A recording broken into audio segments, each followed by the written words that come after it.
안녕하세요. 우르시누스의 하이델베르크 요리문답 해설. 오늘은 제22주일 후반부에 있는 영생에 대한 부분 한번 살펴보도록 하겠습니다. 영생의 조목에서 그대는 어떤 위로를 얻습니까? 영원한 기쁨의 시작을 지금 내 마음으로 느끼고 있으니 이 생명이 끝난 이후에는 내가 눈으로 본 적도 없고 귀로 들은 적도 없으며 사람이 마음으로 생각한 적도 없는 완전한 복락을 소유하게 될 것이며 그 가운데서 영원토록 하나님을 찬양하리라는 것입니다. 이 조목은 사도신경의 마지막에 위치하고 있습니다. 이 조목은 우리의 구원과 삶 전체의 면류관이라 할 것이다. 오르시누스는 설명합니다. 생명의 유비에서 볼 때에 영생이 무엇인지에 대해서 뭔가 희미한 생각을 가질 수는 있을 것이다. 하나님과 천사들 그리고 생물들과 식물들에 대해 사용될 때에는 일반적으로 살아있는 것의 존재 그 자체로 정의할 수 있을 것이다. 영들도 살아있기 때문이죠. 생명을 제1차적 행동과 제2차적 행동을 지칭하는 뜻으로 사용한다. 존재나 행동 그 자체, 이게 아마 1차적 의미의 생명일 것이고요. 살아있는 존재의 행동, 이것이 생명의 제2차적 의미를 뜻하지 않을까 생각이 듭니다. 자연의 생명은 살아있는 육체 속에 있는 영혼의 존재 혹은 내주요, 또한 살아있는 존재의 활동이다. 영혼의 존재, 존재의 활동, 이게 자연의 생명이다 라고 정의를 하지요. 혹은 그것은 생명을 지닌 것에 합당한 일들을 수행하는 영혼의 완전성이라고 정의를 하기도 하고, 아니면 마지막으로 살아있는 존재가 그 존재 그 자체에게 합당한 일들을 산출하게 해주는 바 적응성. 조금 오묘한 정의인데요. 일단은 생명 그 자체, 존재 그 자체가 생명이고요. 그리고 생명의 활동, 그 존재의 활동을 또한 생명, 이렇게 정의할 수도 있다라고 생각해 보면 될 것 같습니다. 영원하다고 부르는 것은 무엇인가? 이게 영생이란 무엇인가 했을 때 생명을 조금 정의를 하고 이 영원에 대해서 정의를 내리는 것이죠. 하나님처럼 시작이나 끝이 없는 것, 하나님의 작정들처럼 끝은 있으나 시작이 없는 것, 하나님의 존재가 시작이 없으셨죠. 하나님의 존재 때부터 있으셨던 계획, 그 작정은 시작이 없지만 작정의 완성은 있기 때문에 하나님의 작정은 시작은 없으나 끝은 있죠. 천사들도 창조받은 존재이기 때문에 시작이 있으나 끝이 없죠. 우리의 하늘의 생명을 가리켜 영원하다고 하는, 우리가 누리고 있는 영생은 세 번째 의미, 생명의 시작은 있으나 끝은 없는 그 영생이라는 세 번째 의미가 영생과 가깝다는 것이죠. 그러므로 사람의 영생, 즉 영원한 생명이란 중생을 얻고 영광을 얻은 사람의 영원한 존재인데, 이는 사람이 처음 창조되었을 때와 같이 하나님의 형상이 그에게서 완전히 회복되어 완전한 지혜와 의와 복락을 소유하고 있거나 영원한 기쁨과 하나님의 참된 지식과 사랑을 부여받은 상태에 있는 것이다. 하나님 안에서의 영원한 즐거움과 기쁨, 하늘의 영광, 그리고 완전한 복락의 상태에 필요한 모든 선한 것들의 완전한 결실과 더불어 하나님의 형상이 완전히 회복되는 것을 영생으로 표현합니다. 영생이 이루어지는 것은 무엇인지에 대해 정당한 사고를 갖기 위해서는 다음 두 가지를 반드시 생각하라. 우리의 육체와 영혼이 하나님과 연합한다는 것이 영생, 그리고 하나님을 완전히 따르게 된다는 것이 영생. 생명의 정의에서 존재 자체, 우리의 존재는 하나님과 연합하게 될 것이고, 생명의 정의에서 두 번째적, 제2차적 의미로 그 존재의 행동, 그러니까 우리의 영생은 하나님을 또한 완전히 따르고 순종함, 이것이 영생의 상태다라고 묘사를 하는 것이죠.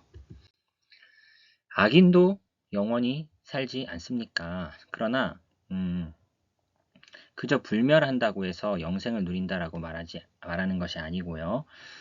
성령께서 그의 특별한 역사하심을 통하여 신자들의 속에 역사하시는 신령한 생명이요 하늘의 영광과 복락을 영생이라고 말합니다. 악인도 부활 이후에 불멸할 상태가 될 것이나 그들의 자연적인 생명은 생명이 아니라 죽음의 상태에서의 영원한 삶인 것이죠. 오직 하나님만이 영생을 베푸시죠. 모든 생명의 주인이시요 근원이신 성부 하나님께서 성자와 성령을 통하여 영생을 베푸십니다.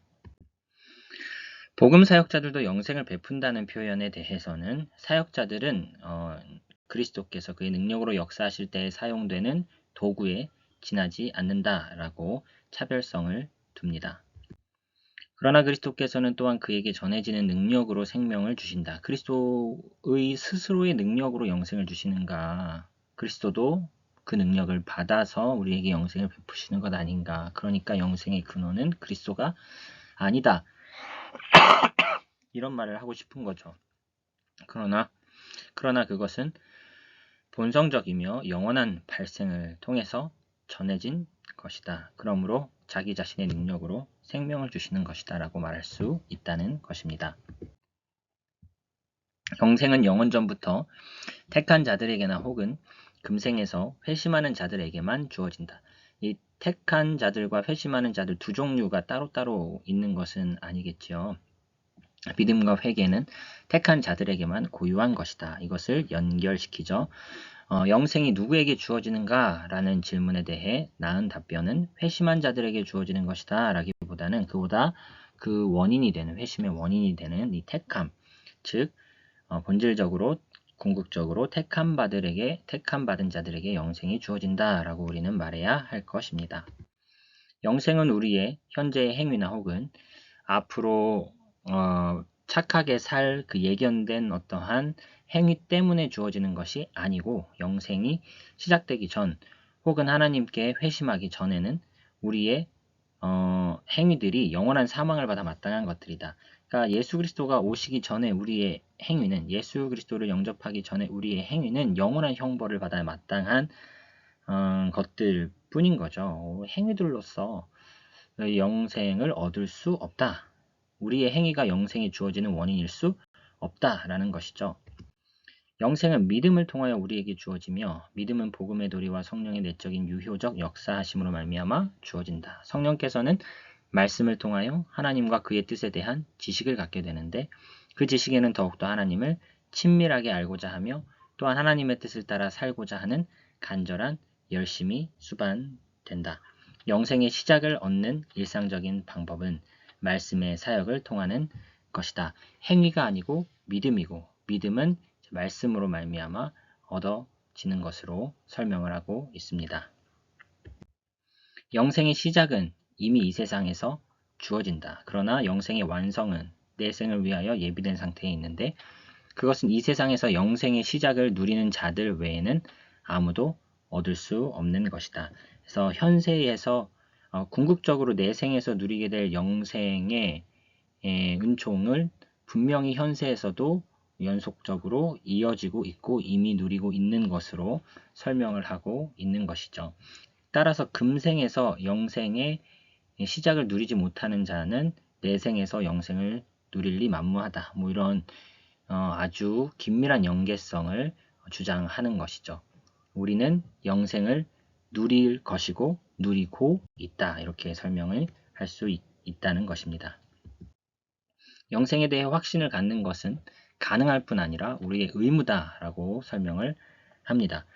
교황주의자들은 불신과 불확실한 태도로서 구원을 가지고 이제 성도가 딜을 하는 것이죠. 바르게 살면 구원이요, 그렇지 못하면 구원에 이르지 못할 것이다 라는 아주 구원에 대해서 조금 오묘하고 불확실한 태도를 취하는 반면 우리는 구원의 확신을 가지고 도덕성을 일깨워 끝까지 하나님께 충성하도록 독려하는 그런 복음의 교리인 것이죠. 우리가 이미 영생의 시작을 누리고 있으니 반드시 영생의 완성이 우리에게 주어질 것이다. 하나님의 은사에는 후회하심이 없다. 하나님은 신실하시며 따라서 그가 시작하신 일을 완전히 반드시 이루실 것을 믿고 구원을 확신하라는 것이죠. 우리에게 참 믿음이 있다면 영생의 시작에 대해 확신을 갖게 될 것이고요. 근데 그 참 믿음의 모습 중에서는 내가 믿나이다 나의 믿음 없는 것을 도와주소서라고 하는 이 외침도 참 믿음의 일면이라 소개를 해주고 있습니다. 영생에 대해 믿어야 할 바 세 가지로 정리해보면 금생 이후에 교회가 영광을 받고 하나님이 영원토록 찬양받으실 또 다른 생이 있다는 것, 영생, 내생에서의 영생을 완전히 누릴 것을 기대하고요. 나도 이 교회의 일원이니 영생에 참여하리라는 것을 구원의 확신을 갖고요. 그리고 내게도 금생에서 그 영생의 시작이 있다는 것을 믿고 누리는 삶을 살라고 권면하고 있습니다. 결론입니다. 영원한 생명이 있습니다. 신자들에게 주어지는 영생은 단순히 영원한 시간을 살게 되는 것을 넘어 신령한 상태로 영원한 영광과 복락을 누리는 것입니다. 영생은 하나님께서 주십니다. 택한 자들에게 회심을 통하여 주십니다. 우리의 행위로 말미암아 주어지는 것이 아니고 일상적인 방편인 말씀을 통하여 발생한 믿음으로 말미암아 영생이 주어집니다. 영생의 확신을 갖는 것은 가능할 뿐만 아니라 의무다라고 설명을 하죠. 이는 하나님의 신실하심과 전능하심을 믿기 때문에 우리는 영생을 확신한다 이렇게 말할 수 있고요. 그 믿음이라는 것에 나의 믿음 없는 것을 도와주소서라고 외칠 수 있음도 참 믿음의 범주로 포함시키기 때문에 우리는 영생을 확신해야만 한다라고 결론을 내릴 수 있겠습니다. 다음 시간에는 제 23주일 칭의에 대해서 함께 살펴보도록 하겠습니다. 오늘도 수고하셨습니다.